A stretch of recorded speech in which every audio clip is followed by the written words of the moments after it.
Саламатсыздарбы, урматтуу НТС телеканалынын көрүүчүлөрү, эфирде эсимденин кезектеги чыгарылышы. Биздин студиянын бүгүнкү мейманы тарых илимдеринин кандидаты, Кыргыз Улуттук университетинин тарых жана чөлкөм таануу институтунун директору, тарых илимдеринин кандидаты Сырдыбаев Туратбек. Туратбек мырза, биздин студияга кош келипсиз. Эң башкы баягы тарых факультети илгерки азыркы институттун жетекчиси келгенине биз да кубанычтабыз. Анан сиздин ошол илимий изилдөөңүздүн темасы да кызыктуу экен. 19-кылымда Совет мезгилине чейинки Кыргызстандагы этностордун абалы, этностордун калыптанышы, ошол убактагы этностордун аталышы дейбизби, ошол темага арналган экен да. Буга чейин бул тема ушул азыркы учурга бизге кызыктуу, пайдасы тийүүчү эмне, кандай фактыларды, кандай маалыматтарды ошол өзүңүздүн изилдөөңүздө таап чыга алдыңыз? Саламатсыздарбы? Биринчиден аябай кубанычтамын сиздерге келип студияда ушу баарлашып атканыма. Анан бул темага токтоп калганыбыздан, бул тема буга чейин деле изилденип келген, көп кишилер изилдеген. Мен да биринчи эмес же акыркы эмесмин. Бул да изилдене берет, көп кырдуу тема. Эң алгач эле муну изилдегенде биз мындай айтканда булактарга карап, эң биринчи орус окумуштуулар келип изилдеген. Ошол эле 19-жылында киргенде орустар ошондо жазып кеткен, ошол булактарга болуп калган. Эмгектерин колдонобуз, тарых булак катары. Бул жерде маселенин өзүнө токтоп коюш керек да. Бизде мисалы акыркы жылдары жазып атышат. Орустардын тарыхын деп жазып коет, Кыргызстандагы орустардын тарыхы деп изилдеп жазгандар бар. Кыргызстандагы татарлардын тарыхы деп жазып атышат. Кыргызстандагы украиндердин тарыхы деп ушундай бөлүп жазган диссертациялар бар да. Бирок ушул көп улуттуу болуп калыптануу маселеси качан болду, кантип ушу калыптанып калдык? Азыр биз айтабыз, акыркы маалыматтар 100дөн ашык этностор бар деп Кыргызстан аймагында. Анын баары кандайча болуп калды, кантип жайгашып калды, каяктан келди деп. Эми бул маселеге бул миграция маселеси болуп калат да. Азыркы биздин маселебиз бул миграция деп биздикилер сыртка чыгып атат. Ошол кезде 19-жылда миграция дүйнөлүк масштабта эки тармакта жүргөн дагы. Бул биринчиден Америка, мындай айтканда Европадан Америкага, экинчиси Европадан Азияга. Башкача айтканда Россиядан бул Азияга жылган, эки багытта жүргөн да. Анан азыр ошо биздин аймактагы Россиянын составына кирип калгандыктан бул жерге Россия мындай колония катары карап, бул жерге өзүнүн кишилерин жайгаштыруу керек болгондо көп улуттар келе баштаган. Бирок антип каралса бизге эки багыттан келет. Россия тараптан орус, украин улуттары келсе, экинчиси Кытайдан уйгурлар, дунгандар келген да. Кыргызстан аймагына. Ошондо эки багыттан Кыргызстан аймагына келип, ушул жерде алгач ошо 19-жылдын экинчи жарымдан кийин ошо көп улут болуп калыптана баштаган.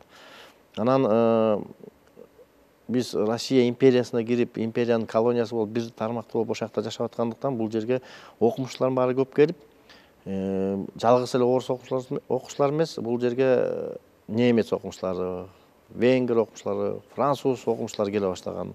Алар да бул аймакты көрөлү дешкен.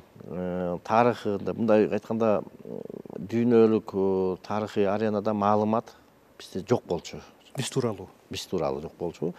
Бар болчу, мындай кыскача аз, мындай үстүртөдөн дегендей, мындай ичинен кирип карай турган жок болчу. Себебинде өзүңөр билгендей, бул жерде Кокон хандыгы өкүм сүрүп турат, орустарга чейин. Анан жунгарлар басып кирип аткан берде биз өз мындай айтканда Борбордук Азиянын так ортосунда, чордонунда болуп, байланыш жок болгондо, анан Россиянын империясы аркылуу бияка көп окумуштуулар келип, кызыгып, ошондо эле биринчи эле тиги Семенов, Чаншанскийлер келип, бул жердин баарын сонун кооз жер экен, анан булар деген жөн эле келген эмес да. Бул экинчи жагы баргон, элин изилдеп атып, ошол эле жерде географиялык шартын, географиясын, анын ичинде эмне деген байлыктар бар, кен байлыктар бар, ошолорду карап кетишкен. Чалгындоо да мындай. Чалгындоо болгон да. Анан булар эмне пайда алып келет деп, орус империясына деген сыяктуу болгон. Биз көп эле маселеге тура беребиз, булар кандайча болуп калды деп. Себебинде тиги Россия империясында баягы калктын саны жер мындай айтканда жок болгондуктан, баягы бүт ошо бекер жер берет деп бияка жөнөткөн да. Бир-эки маалыматка токтоп кетсем болот. Могу Түндүк Кыргызстан өзүңөр билесиңер, чүй менен могу көлдүн аймагы көп булуттуу. Азыркы эле учурда. Анан ошол эле айыл кыштактын баары эле орус аттарын азыр эле которуп атабыз да. Негизи бул ар кезде көчмөн болгондо мындай отурук ташкан эмес болчубуз да. Түндүктө негизинен. Анан бул жердин баары ээн жер болуп, жай келгенде кыргыздар баары тоого көчүп кетип калса, бул жер ээн экен деп туруп келип орустар келип отура берген. Анан бул Жети Суу областына кирип калгандагы бир маалыматтар бар. Мисалы 1880-жылдаркы маалыматтарды карап койсок, ошо орустардын келиши экинчи поток деп коет, этап менен келгенде, көп келгенде, мен Жети Суу областын эле карап көрдүм да. Жети Суу областында 5 уезд болгон, мындай айтканда. Бул экөө Кыргызстандагы Пишпек менен Каракол уезд, калганы үчөө Казакстан аймагында болгон да. Ушул жака келген калктын көчмөндөр эме келгиндерин деп коелу, орустар деп коелу, бу жерде украиндер да бар, башкалар да бар. Бирок ошонун ичинен келгендердин 60-70% ушу Пишпек менен Каракол келип конгон. Эгер жалпы Түркистанды карасак, ошонун 50% ушу Пишпек Каракол келип түшүшү экен. Статистикалык маалыматтарды орустар аябай катуу жүргүзгөн. Бизде стат материалдар кийин эле пайда болду. Эми баягы алгачкы биринчи эл каттоо менен эсептейбиз да, 1898-жылкы. Бирок ага чейин бул Жети Суу областында орустар ушунчалык эсепкөө экен, мындай маалымат алып турган экен да. Анан стат комитет түзүшкөн, Семиреченский деп. Ошондо ар бир келгендердин ошо каяктан келди, кандай келди, кайсы улут деп эсептеп коюп турушкан да. Өзүнүн мындай айтканда стат материалдар болгон. Көчмөндөрдү толук эсептей алган эмес. Себебинде көчмөндөр кыргыздар көчүп кетип калган. Отурукташкандарды жана орус келгендерди аябай эмеге эсепке алып койгон да. Себебинде булар экинчиден налог төлөп турган, ушундай эмеси бар да. Кийин ушул мындай айтканда 20-жылдын башында кыргыз айылдары пайда боло баштайт, отурукташкан. Ага дагы көз чаптырып көрдүк, эмне үчүн мындай болду, кыргыз айылдары кантип пайда болду деп. Баягы болуштуктардан орустар болуштур менен кыргыз болуштуктар пайда боло баштады да. Эмнеге десек, көрсө келгиндерге мамлекеттен субсидия берет экен, жер берет экен, отурукташкан эми келдиң деп турупчу. Мындай караганда бүт эле ошол жердеги элдин баары тең эле жаран да, кыргыздын деле жараны болгондо. Эмнеге аларга бербейт деген сөз. Анан кийин ошондо ойлонуп көрүшүптүр да, биринчи Таштөбө деген айыл, Воронцовкада ошо отурукташууга кат жазып жөнөтүп ошолор отурукташат. Анан айтат, биз деле орустар сыяктуу эле кызмат өтөгөнгө даярбыз, бизге дагы жер бергиле деп. Анан ошентип алар субсидия алышкан биринчи болгон, ошо отурукташканда. Анан кыргыздар болуштук болду деп эле баягы налогтон качып жүрө бергиле. Негизи болуштук болсо 800-дөн 1,5 миңге чейин болсо болуштук болот да. Мындай калктын саны азайтып келген да. Анан кийин көрүп болуштук болсо айлык акы көп экен дегенде анан элдердин саны көбөйүп, анан ошондо болуштуктар көп пайда боло баштайт. Анан мындай карасаңыздар, ушу орус десек, ошо орустардын болуштуктары менен ошо кыргыздардын болуштуктары болгон да. Бирок 20-жылдын башында кыргыздарга отурукташканга жер бербей коюшкан. Ошо жанакы 16-жылкы көтөрүлүштүн келиши ошондон болуп атат да. Казакстандын ошо архивтеринен карап көрдүк, канча деген кат жөнөткөндөр бар экен. Бизге жер бөлүп бер десе, такыр жерди бөлүп берип койот экен. Атайын жүргүзүлгөн саясат болгон. Атайын саясат жүргүзүлгөн. Начар жерлерди берип койгон. Эмнеге? Анткени отурукташкан жергиликтүү калктын саны көбөйүп кетет деп, Эме жок, а жерде жер тартыштык болуп кала баштайт биринчиден. Жакшы жерлер, жайыт жерлер, айдоо жерлери. Экинчиден отурукташса, булар болуштук эме болсо, мындай өзгөчө саясат жүргөндө, бу жердин баары мындай орустун менен камсыз кылыш керек деп алар да өздөрүнө жазып жүрөт. Биздин таянарыбыз ошо келгин, колонизацияга келген ошо орус дыйкандар болот деп. Ошолорго таянышабыз депчи. Анан өзүңүз эле көрбөйсүз, биринчи дүнөлүк согуш деп баягы 16-жылкы көтөрүлүштүн себеби жөнөкөй эле мындай себеби биринчи дүнөлүк согушка болуп атпайбы? Элдин мындай айтканда менталитетин өзгөргөнү. Согушка барбайбыз деп чыкты, ошондо 16-жыл көтөрүш чыгып атат. Бул эми ошол согуш жөн эле катализатор болгон да, туурабы? Ага чейинки топтолгон маселелерге бул баягы акыркы тамчы болуп, анан ошол тутантып жүрүп атат 16-жылдагы оорук иштерине тартабыз деген, Ошол негизги болгон маселе, бирок баягы колониалдык саясат катуу жүргөн да. элге. Аны ошону токтотуп айтып коеюн, карайсыз, бийликке болгон ишеним жок элде. Кыргыз элинде, ошо жергиликтүү калктын элинде жок болгон да. 16 жылга ошончо көтөрүш чыгып атат да, ишенбей. Ой, силер согуш байлабагыла, ошол жерде эле жанакы тылдагы жумуштарды кылгыласа, ошого барбай коюшкан кыргыздар. Кандайдыр бир коом өтүп атабы? 41-жылкы караңыз, согушка дегенде жергиликтүү баары бардат. Мындай айтканда бир эле муун өттү. Эмнеге анчалык болду деген суроо болуп калышы мүмкүн да, баягы ата мекен согушка барып катышып калды депчи. Ага да эметсек, токтосок, көрсө совет бийлиги орногондо өзүнүн айткан маселелерин баары тең койгон милдеттерин аткарыптыр да. Ошондой бийликке ишеним пайда болуптур да. Себебинде алар келип туруп мурдагы саясат туура эмес болгон деп туруп, ошондо жана Жусуп Абдрахмановдун жазган эмгектеринде бар, эмнеге Кытайга барып Кытайдан алып келдик дегенде ошондо айтат, бул теңсиздик болгон деп. Совет бийлигине теңдик кылып, тең карайлы деп, ошондо жерди дагы бүт баарын тең карашкан. Ошолорун да анан бөлгөндө баарына бирдей кылып туруп, анан жанагы совет бийлиги өзүнүн айткан иштерин аткара баштаган. Алгачкы этаптарында баягы окуткан, муктаждыктардын баарына жеткирген, жок болсо мамлекет өзүнүн ишин алып барганда, анан кийин ошо бийликке ишеним пайда болуп калганда, анан идеология ойноп кетти да. Ошондон анан кийин экинчи дүйнөлүк согушка баягы мамлекет коргош керек деген аң сезим менен барып өзүнүн жарандык аң сезим пайда болгондо. Ага чейин карасаңыз, 19-жылында анчалык булар мына 1870 жылда эле коелук. 17 жылга чейин эле караганда эле 40 жыл болуп атат. 40 жылда ишеним болгон жок, өзгөргөн жок. Кандайдыр бир 20 жылда, 25 жылдын ичинде өзгөрүү болуп кетип атат совет бийлиги. Ошо совет дооруна чейинки мезгилге кайтсак да, сиз ошо өзүңүздүн изилдөөңүздө азыркы Кыргызстандын баардык аймагын изилдегенсиз, жалаң эле баягы жети суу. Баарын эле. Ошол жанагы ошол убактагы этноним, этностук бөлүнүүдү айта кетсек, мисалы, азыркы Өзбекстандын Анжиян аймагында, ошол эле Тажикстандын Тоолуу Бадахшан аймагында азыркыга чейин кыргыздар бар, ал убакта абдан эле болгон дейт да. Анан ошондой мен эми адис эмесмин, баягы кайсы бир жылдар окуп калды элем бирге булактан. Ошол эл каттоо совет мезгилинде эл каттоо жүрүп атканда, ошол эле мисалы Фергана өрөөнүндө кыргыздар тоого, жайлоого чыгып кеткен мезгилде жайында келип каттоо жүрүп, анан кыргыздардын саны аябай эле аз болуп, аларга каттоого алынбай, башка калктар каттоого алынып, ошондуктан ошондой бөлүнүп калган деген. Чынында ал жакта ал бөлүштүмдө каттай келгенде чын эле кыргыздардын саны абдан эле көп, басымдуу болгон деп айтышат да. Бул маселе мындай болот да, совет мезгилинде. Совет мезгилинде ошондой. Себебинде совет мезгилинде баягы Кыргызстан өзү эле колониалдык саясатын карабайсызбы? Бул маселени кичине токтой койсок, падышачылык Россиянын учурунда Кыргызстанды бириктирген эмес. Түндүгүн өзүнчө, түштүгүн өзүнчө деп 4 областка бөлүп салган Кыргызстанды. Аларга мындай кызыктар болгон эмес да.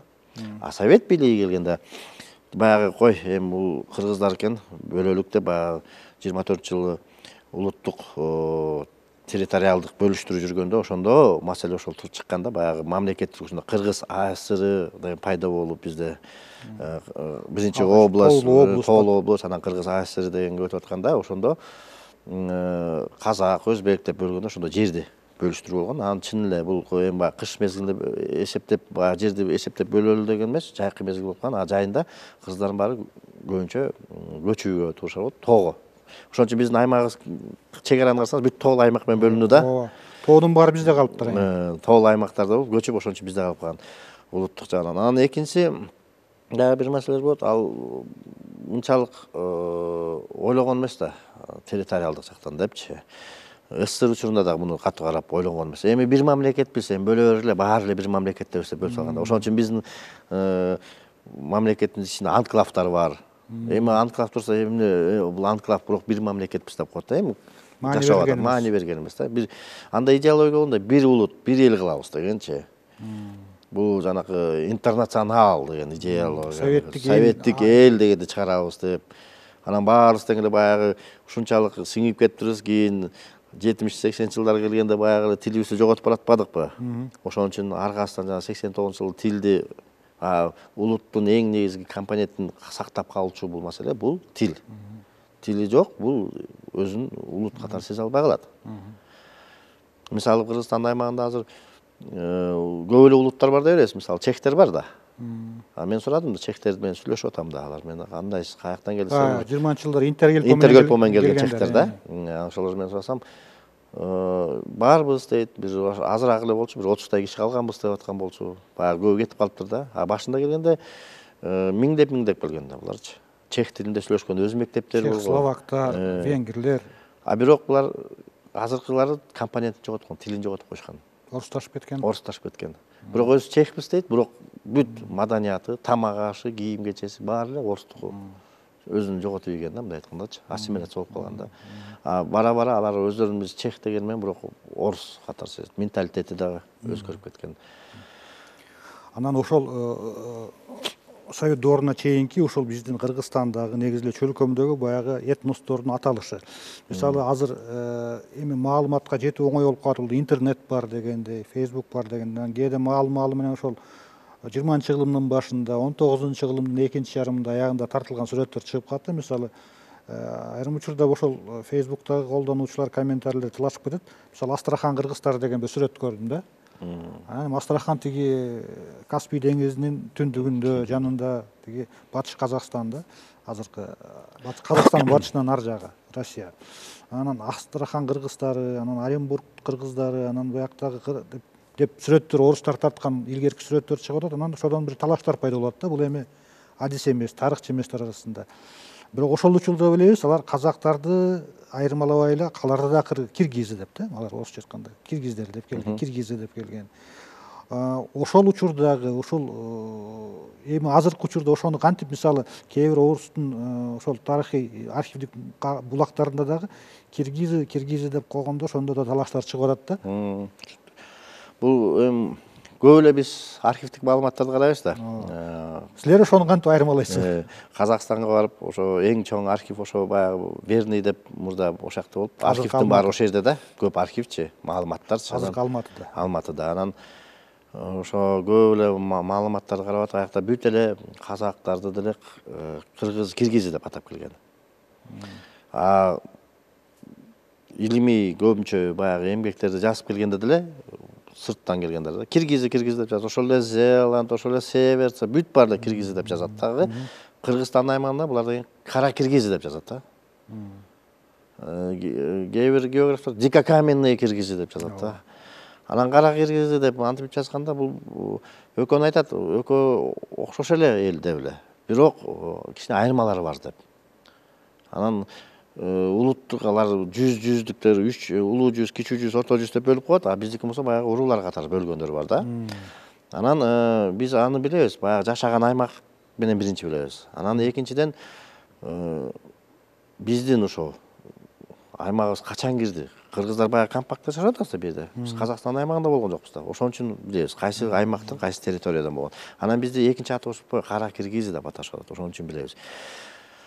Бар, конечно, компоненттер бар. Ошол эле башкырлардын арасында кыргыз деген уруу бар. Ошол эле хакастардын арасында кыргыз деген уруулар бар. Кыргыз деген ат менен этноним менен кирип кеткен. Бизде деле жүрбөйбү? Кыргыздардын составында деле башка ат менен калып калган, бирок кыргыздардын составында уруулар жүрөт деген сыяктуу да. Ошол бирок алар өзүн мындай кыргызбыз деп койгон менен ал тиги элдин составында. Сиз айтып аткан баягы экинчи маселе жанакы Тажикстан аймагында, Өзбекстандан калып калган кыргыздар, баягы жер бөлүшүүнөн кайра калып калган, бул компактный жашаган Кытайда калып калган кыргыздар, булар таза өзүн кыргызбыз деп эсептеген, өз маданиятын сактап калган, бул компактный жашаган кыргыздар.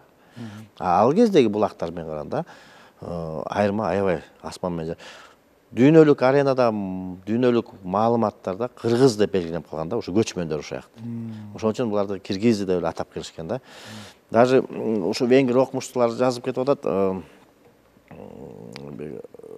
Принц Куля деген окумуштуу келген, өзү зоолог, мындай ботаник болуп өзү айтат, мен мындай этнограф эмесмин депчи, бирок кызыгып ошо эки экспедиция жүргүзгөн. Ал Георг Алмаши деген экөө келип кетишкен венгер окумуштуулары. Ошолордун эмгектерин Венгриядан карап таап келгенде ошондо картасы да бар экен, жазып коюптур. Ошондо уруулукта бөлүп коюптур. Чоң багыш, сары багыш деп дагы картага чийип көрсөткөнү бар. Экинчиси кыргыз деп ошолор жазат. Кыргыз Кайсаки деп койгон. ферганский кыргызы деп турат, кашкарский кыргыз, кашкарлык кыргыздар деп турат да. Ушундай бөлүп койгон да. А чын дегенде алар деле баягы кыргыз эмес, кашкарлык кыргыздар деген. Кыргыздар бар азыраак, бирок жок. Ал жерде уйгурлар болгон. Уйгурлар деле өздөрүнүн атын кийин эле уйгур деди да. Алар деген кашкарлыктар деп койчу. Аларды таранчы деп койчу. Өздөрүн ошентип Аташкан да, ошентипчи, өздөрүн да ошентип аташкан. Анан кийин эле булар Совет мезгилинде 20 жылдарда эле булар жана Өзбекстан аймагынан жана чогулуп уйгурлар, анан уйгур деген компонент алышкан да. Андай кийин ошо 20-кылымдын башында ушундай этностук бөлүнүүлөр пайда болду. Мисалы азыркы биз айтып аткан Татарстан деле татарлар эмес, алар булгарлар деп аташкан да, булгары. Волжский булгары деп, волгалык булгарлар, казандык булгарлар деп ошентип аташып келген. Анан кийин коюп силер булгар деп өзүнчө. Мисалы акыркы могу эмелерде Казадой деле жазып атпайбы, сибирский кыргыз депчи. Ал буга чейин эле ошол жерде кыргыз деп аталып келген өздөрүн. Хакастар, ошол жердеги бир топ компонент элдер кыргыз деп аташкан. Анан кыргыз деген биян караса Казакстанда да кыргыз деп ататат, биз да кыргыз деп атабыз. Тиякта дагы хакастар дагы өздөрүн кыргыз деп атышат да. Анан кой булар тактайлык деп аташкан да. Атыңар ким деп анан казактардан сурап, анан кыргыз казаки деген кайсаки деп анан казактар экен өз этнон казактарга деп булар таза нукура кыргыздар экен деп биздин өзүнүн этнонимибизди салып, тигилер деген хакастар экен деп ушинтип берген, тигилер татарлар экенсиңер силер деп мындай бөлүп, булгар десе жагы Болгария болуп турса окшошуп кетип атпайбы анан. Эми ал баа биздин сырттан карап, бизге сырттан баа берип ат койгондор да. Ал эми ошол 150-120 жыл мурда кыргыздар өздөрү бири-бири негизи мындай улуттук баягы өзүн баягы идентификациялап, кантип улут этнос катары кыргыздар өздөрүн идентификация кылганбы же биз билебиз ошол тарыхый булактардан, мисалы чүйлүктөр Солто эли, Бугу эли, Сарбагыш эли, Саяк эли деп ошентип койчу да, баланча элдер. Уруулук бөлүшү. Уруулук бөлүшү. Мисалы Анжан эли деп койчу экен. Анан кыргыздар өздөрүн кандай идентификациялаган? Мындай биз азыркы түшүнүктөгү мындай этностук аң сезим болгонбу, улуттук аң сезим болгонбу же баары бир баягы бир аз жайытталыш, жертилаш чабыша кеткенде баягы баары бир бөлүнүп турганбы? Ошол кызык болот да. Кыргыздар өздөрүнүн арасында кыргыз эли өзү деле мындай бөлүнө беребиз го. Ошону айтып атам. Мындай карасаңыз айылда турса көчө болуп бөлүшөт. Келип туруп мындай областка келсе район болуп кетет. Бишкекке келсе баягы сен түндүк түштүк деп бөлүнө берет да. Мындай айтканда ал ошол кезде деле бөлүнгөн. Бирок ал сиз айтып аткандай эле баягы кичине баягы жайытталышуу, ал бул урунук жери тиги деген ат менен калган да. Анан уруулук компонент бул сактап келген да ошол элди. Ошол уруу кой деп мисалы тиги кыз алып кыз беришсе, анан бул уруу тиги кудалар тоскондо ошо туугандар чогулуп, биз деле азыр той берип аткан туугандар да ошондой эле бир уруу кошуп, чогулуп, ошонун калыңын төлөп ушундай уруулук компонент ойногон. Бирок баарын эле өздөрү кыргыз дешкен. Мисалы жанакы Ормон хандын учурун карап көрүңүздөр, Кенесары келгенде кыргыздар бирикти да. Кыргыздар чогулбай, кыргыз эли тиги казак эли чапып келатат, чогулгула деп турган ошо Ормон хандын астынан хан көтөрүп, ошол эле көлдүк кыргыздар, чүйлүк кыргыздар, нарындык кыргыздар, таластыктар деп бияктагы кыргыздар бар чогулган.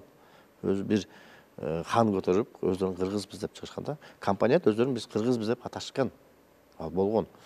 Анан эми айтып кете турган дагы бир нерсе бар, ушу биз ичибизден гана уруулук болуп бөлүнүш керек да. Сырттагы орустар, окумуштар келгенде алар мындай урууга деп бөлгөн эмес, жазган эмес. Алар деген кыргыздар, кара кыргыздар деп койгон булар. Бир окшош депчи. Себебинде жайыт, мындай айтканда чарбабыз бир, иш кылабыз, кийим кечебиз, тамак ашыбыз баары бир кыргыздык компонент сакталып калган ошол үчүн. Анан бул качан эл болуп калыптанды деген сөздөр пайда болуп атпайбы?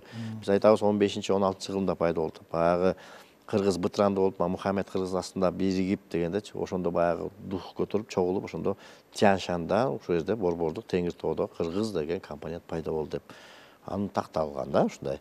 Биз айтып коебуз эмне үчүн энисейлик кыргыздар деп жакта деп. Тарыхыбызда булар энисейлик кыргыздар болгон да, кыргыздар болгон. Барсбек болгон, алар кыргыз деген, алар биздин ата бабаларыбыз болот.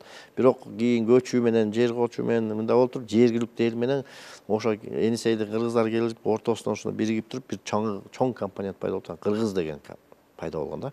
Ошол сиңген, анан кыргыз деген ат чыккан. Эми ошол 19-кылымда, 20-кылымдын башында кыргыздар мына Фергана өрөөнүндө азыркы өзбек улутунун этногенезине катышкан, аралашкан. Кыргыздардын да салымы бар депчи. Анткени баягы биз мисалы совет мезгилинде Кокон хандыгын бул таптык көз караш менен феодалдык бир түзүлүш катары мындай жектеп көз караш орноп калган да Кокон хандыгына карата. Бирок биз баарыбыз кийин билдик, ал кыргыздар чоң эле роль ойногон. Кокон хандыгы да баягы чын деле баягы ал жака субъект болбой, неметпей, объект болбой, ушундай толук кандуу катышуучусу болгон экенин билебиз да. Ал бизди жектегидей эмес, ал биз дагы катышкан нерсе депчи. Анан ошондо ошол Фергана өрөөнүндөгү айрым улуттардын этногенезине, ошол улуттун калыптанышына кыргыздардын да салымы бар дегенге кандай карайсыз? Бул сиз айткан чындыгы бар. Себебинде Кокон хандыгын негиздегенде ошо 3 компоненттен биригип, 3 эл өзбек, кыргыз, тажик эли биригип ошол жерде Кокон хандыгы негизделет да. Ар жагында Бухара эмираты болгон, Хива хандыгы, Кокон хандыгы ушинтип негизделет. Кыргыздар бул жерде идеологиялык жактан чоң компонент роль ойногон Кокон хандыгында. Кыргыздар жөн эле басып алган деген сөз эмес. Да, кыргыздардын аймактарын баягы түндүгүн көп жерин басып алган Кокон хандыгы депчи.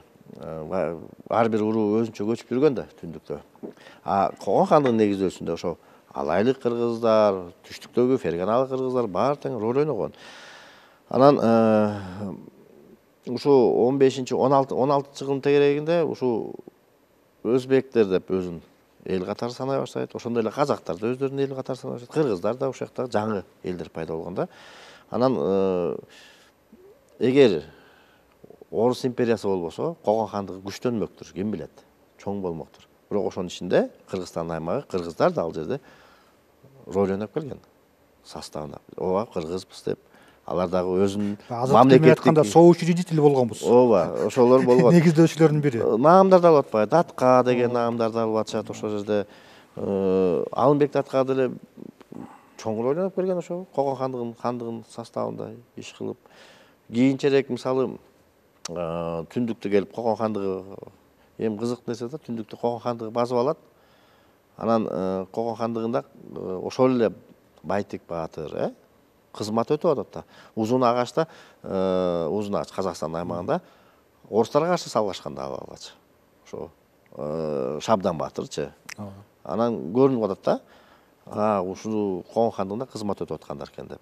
Кийин орустардын келгенин байкашкандан кийин кой кыйын экен деп анан бул орус менен тиреш кыйын экен деп баягы бөлүнө башташат да. Бирок ошондо деле Орус империясына киргенде деле Ормондун уулу Үмөталы, Тайлактын уулу Осмон экөө каршы чыгып кетет дагы. 67-жылга чейин ушу орустарга каршылык көрсөтүп келген. Анын да бир кызык нерсеси бар. Булар ушу Нарын тарапка барып, Ат баш тарапка барып, ушу Актала тараптарда ушу орустарга баш ийбей жүргөн да. Анан буларга атайын каршы орустардын айтканда орус казактарды жөнөтөбүз деп калган да. Бирок ошол жерден тиги Үмөталы Северцевке жолугуп калат, окумуштууга. Ал дагы бир 50 казагы менен кыдырып жүргөн экен ошол жерде. Анан Северцевке жолугуп калат, ошол жерден болуп калат, отуруп калышат, сүйлөшүп калат. Анан айтат: "Ай, сен орустарга кирбесең, сага каршы жөнөтүп атат" деп. Чапкын жөнөтүп атат десе, анан биринчи ойлонот: "Ой, кирсем болобу, кечиреби, кечирбейби" депчи. Анан "Жок, сени кирем десең, биз жөнөтөбүз, сени жөн эле кабыл алат" деген. Анан макулдугун берип, анан Кочкорго кайра көчүп келген алчы. Ошого жардам бергенсиң деп, Северцевке деп 4 топоз берген. 2 топозун тиги Вернийге апарган, 2 топозун Ленинградка алып кеткен да Северцев.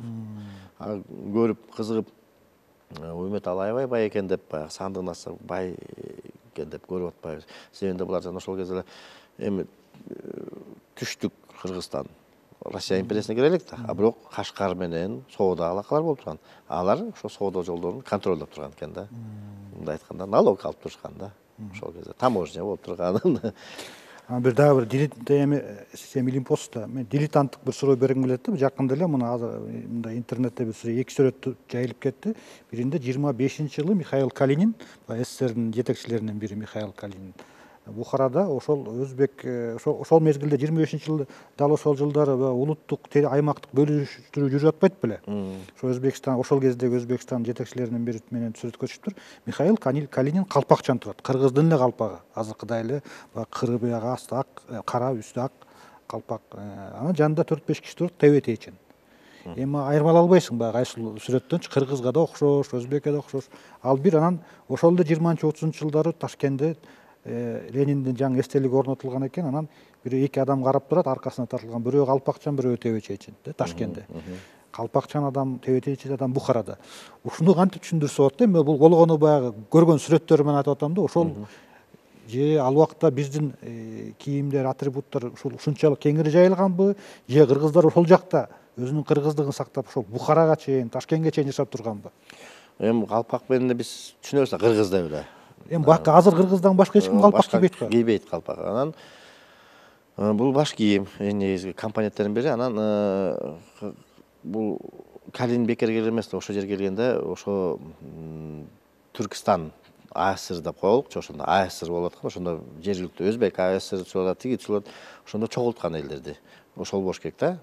Ошол жерден анан баягы Калин деген баягы мамлекеттик башкаруу системасын ошол жердеги алдыңкы адамдар чогулткан болуш керек. Кыргыздар калпак деген тебетей деген. Калин өзү калпак кийип турат да. Калпак кийгизгендер. Мен ал сүрөттү көрүп атам. А экинчиси тиги кыргыздарда тебетей көп кийген. Мисалы Абдыкерим Сыдыктыкты карасаңыз көп жерде тебетейчен. Азыр кыргыз эле калып атпайбы? Балким анча-мынча казак да бар. Казактар да тебетей кийишкен көбүнчө. Малакай деп эметип кийишет. Ал боло берген, анан дагы мындай да, бул жерден көп кача бербеш керек, себебинде соода алакада болуп турган. Эгер мындай карасак, мамлекеттик башкаруу система болуп турган. Анан бири-бири менен кабарлашып жүрүшкөн да, байланышып турган. Ошол эле түштүктө кыргыздар же болбосо түндүктө кыргыздар ошол жака чейин соодага барып турушкан.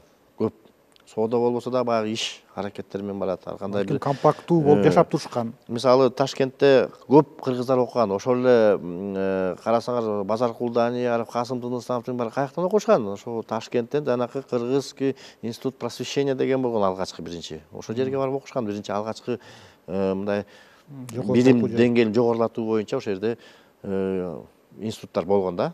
Кыргыздар көп эле болгон балдары. Казакстанда да, Алматада да көп болгон ошондой институт ачкан. Бизде өзү ачыла элек болчу да. Бизде 25-жылы ачылат. Кыргызский институт просвещения деп. Просто. А экинчиден биздин деле аймак тарап көрсөз, мына Акбешим, Суяб деген деле жана Будданын немелери чыгып атпайбы? Эми биз бул жерде мында карасак, өтө эле байыркы эмес. Жакында эле анда деле карасаңыз, бу жерде буддизм болгон эмес да, ал кезинде караганда. Бирок Кытайдын да монеталар чыгып калат бизде. А эмне дейм, бул соода алака болгон, өзүнүн динин алып келгенге аракет кылгандар болгон. Ошондой да. Аяка чейин биздин деле кыргыздар барып турган. А жерде Фергана аймагында көп эле кыргыз болгон. Аябай эле көп кыргыздар болгон. Ошол эле Тажикстан аймагында кыргыздар болгон. Ушул эле могу Казакстандын аймагында могу Алматага чейинки жерге чейин кыргыздар көчүп барып келип турушкан. Алакада болуп турушкандар көп болгон. Анан, конечно, сүрөттө мен ойлойм, тиги мамлекет башкаруучулардан баргандар болуш керек. Калпак кийизгендир да ошол жерде барганда. Бул дагы абдан мындай мен баягы эми тарыхчы эмес, адис эместер арасында чоң талкуулар жаратканын бир байкагам да ошол сүрөттөрчү. Анан жалпы эле негизи эле тарыхчы катары сизге мындай бир суроо бергим келет да. Келерки жылы 2024-жылы Кыргыз Тоолуу облусунун негизделгенине 100 жыл болот. Анан ошондо мисалы бул эми жеке менин пикиримде эми ошол Кыргыз мамлекеттүүлүгүнүн, Кыргызстан мамлекет катары ошол 100 жыл мурда түзүлгөн деп, Кыргызстандын мамлекет катары 100 жылдыгы белгилениши керекпи? Же болбосо биз мындан 20 жыл мурда белгилеп койдук Кыргыз 2200 жылдыгын Кыргыз мамлекеттүүлүгүнүн. Эл аралык дүйнөлүк деңгээлде мен жаңылбасам 10 дагы ал фактын таанып өзүндө бир белгилеп койгон. Же Кыргыз мамлекеттүүлүгүнүн кайра жаралуусунун 100 жылдыгы деп белгисек туурабы? Анткени баары эле буга макул эмес экен. Анан тилекке каршы азырынча байкашымча бул маселеге мамлекет деңгээлде анча маани берилбей жатат. Ошол учурда айрым улуттар мындай тарыхын казып издеп, айрым кошуналар ашып кетсе бир 5550 жылдык бир тарыхын табышты. Биздикидей 1000 деп 2000 деп жок да. Ушуга кандай карайсыз? бул 2200 жылдык деп биз 2003 жыл белгилегенбиз. Ооба. Бул чоң масштабтуу болгон себебинде мамлекет деп таанылганда кыргыз мамлекети бар экен деп, байыркы мамлекет. Биз аны айтабыз, байыркы мамлекет деп. Аны таанбаш керекпиз. Ошондой болгон бизде, мамлекет пайда болгон. Биз айтчубуз эл эле болгон депчи.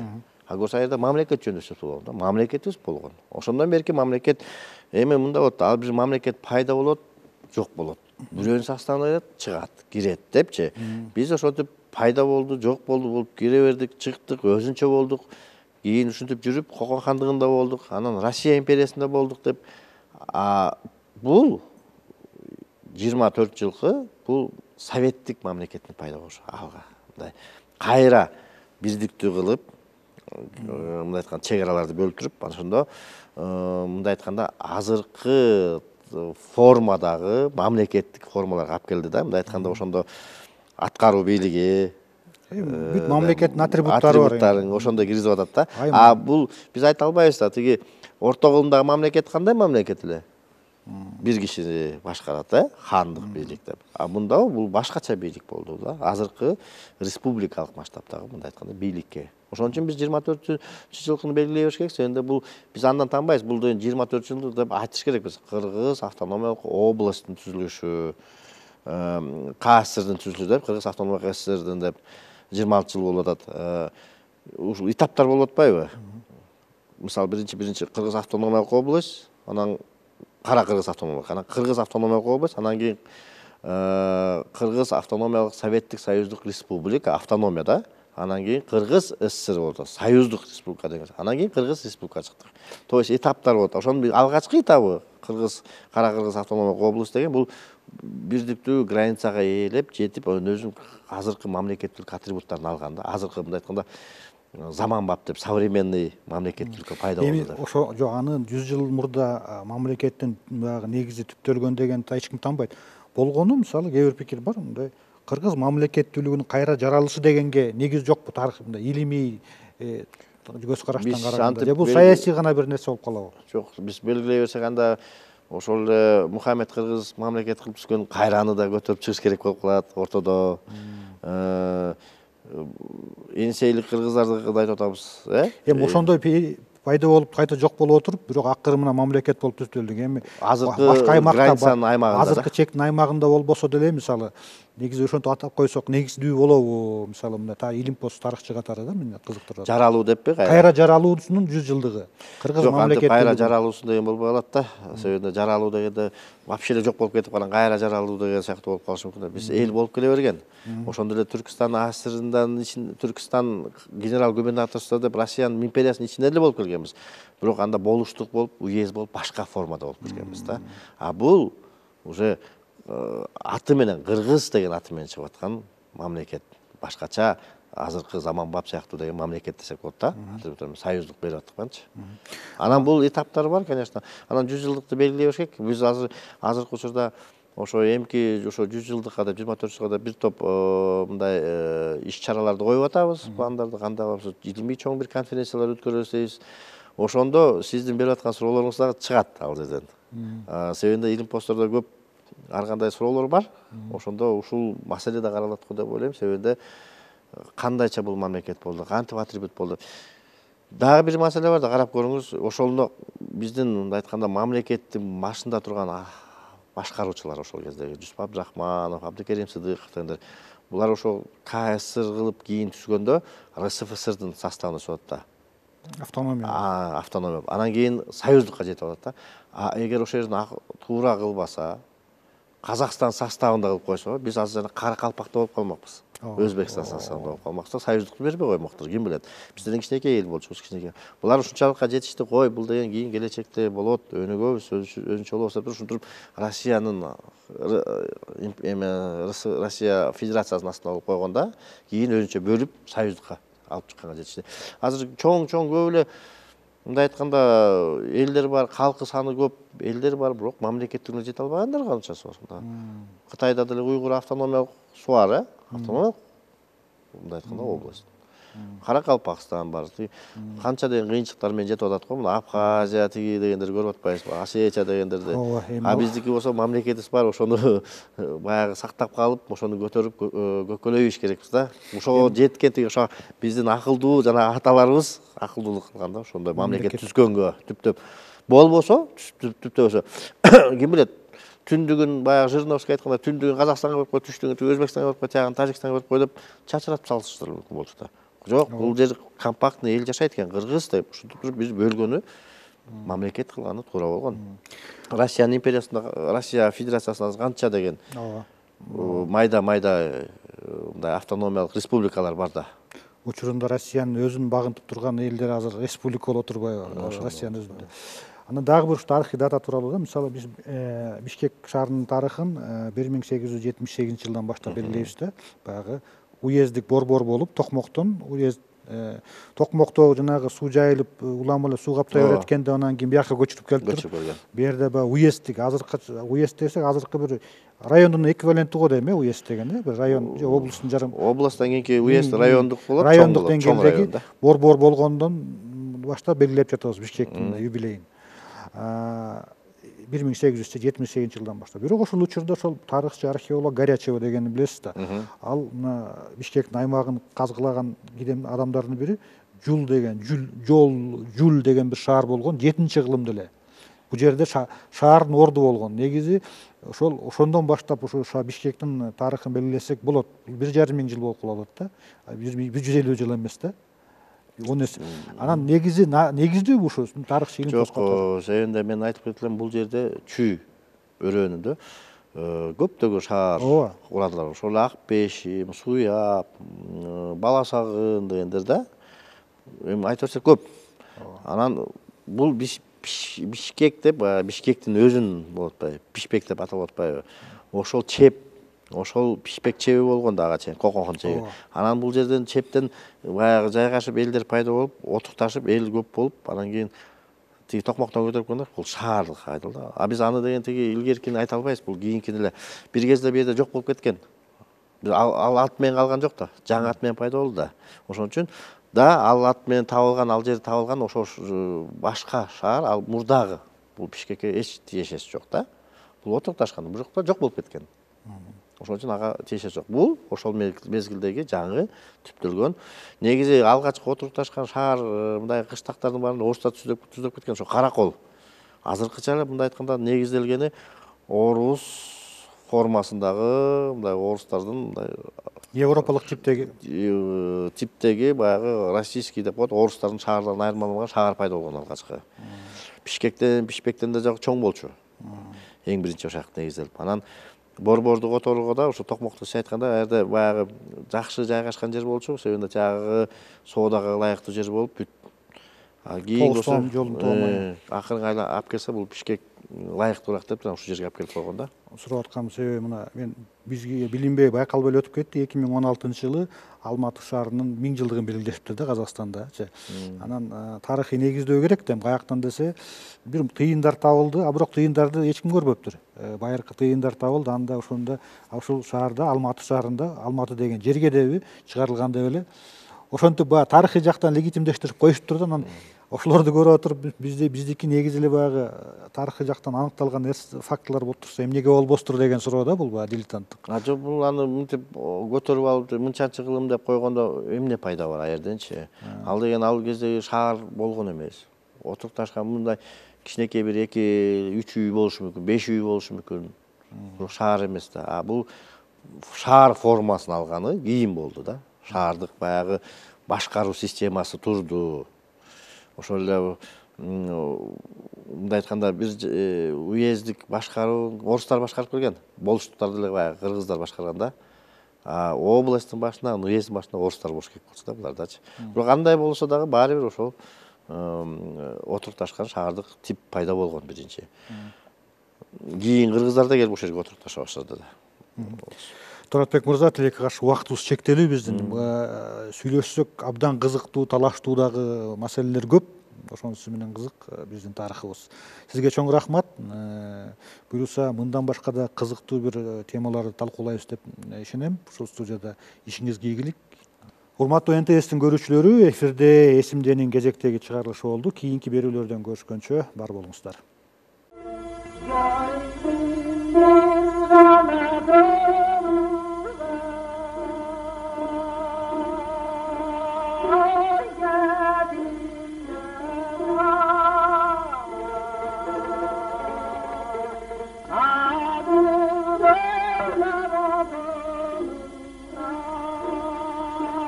Ah